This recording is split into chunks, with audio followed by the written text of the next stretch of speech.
To begin, you have to take all of these in parentheses and set them equal to 0, because all of these times each other, because this is already factored out, we only have to set these equal to 0, which will give us the x equals 0 of all of this equation. So if we go down here, we can see that you set all of these equal to 0, and then in the end you get -5, -2, 1, and 2 as your answer for all of your x-intercepts for this line. The second was finding the y-intercept.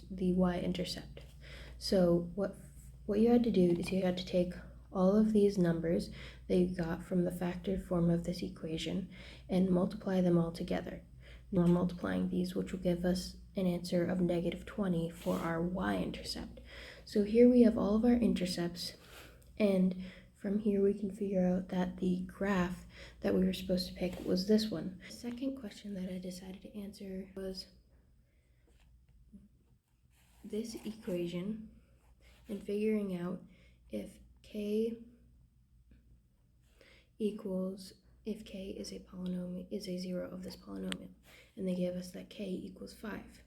So from here, all you have to do is you have to plug in 5 into this equation, and in the end you get that it is equal to 137, which is not equal to 0, which means that k equals 5 is not a 0 of this polynomial. So the next question was from this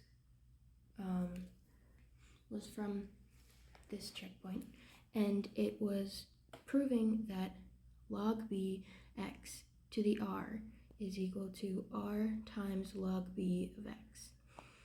Now the first way that you think about this question is you have to look at log b of x. So we can set this equal to any variable. So I decided to set it to a.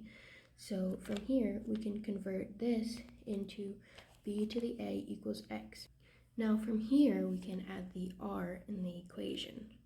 So we can set both of these equal to the power of r. And this will give us b to the a times r equals x to the r.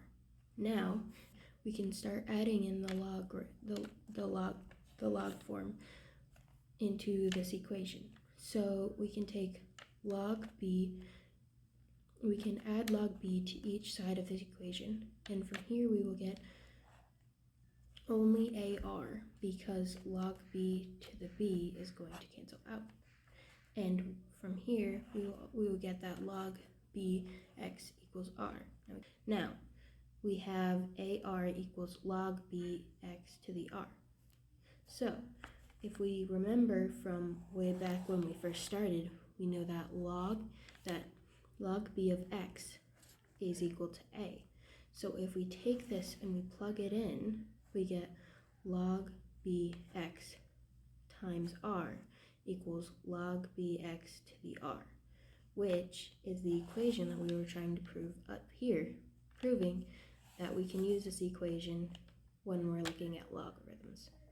The second equation that I decided to look at was log b times x over y equals log b x minus log b of y.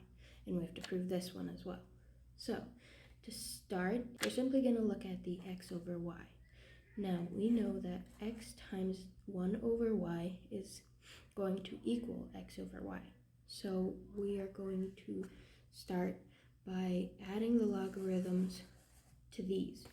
So we can get log b to the x and log b times 1 over y. And we can set these equal to variables. You can choose any variables, but I decided to do c and d for these.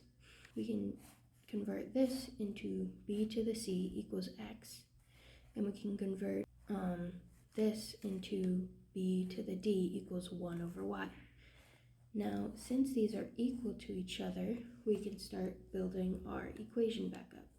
So we can do x times 1 over y equals c b to the c times b to the d. Here we have x over y equals b to the c plus d, because when you multiply and they have the same basis, you add the exponents. So from here we can start adding back in our logarithms. So what we're going to do is we're going to take log of b times x over y, and we can get log of b to the c plus d. Now we know that these cancel out. So now that we have this, we can see that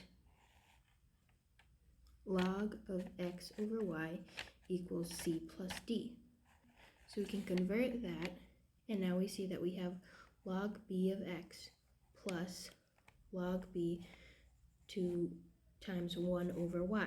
1 over y equals y to the negative 1. If we have an extra exponent, we can move it over here, because we just proved that in the other function that we just did.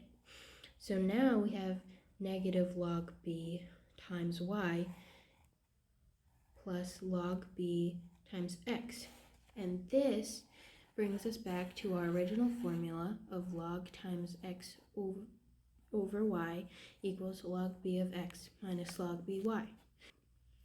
Because we just proved that we can use this equation, we can use this to try and simplify this equation.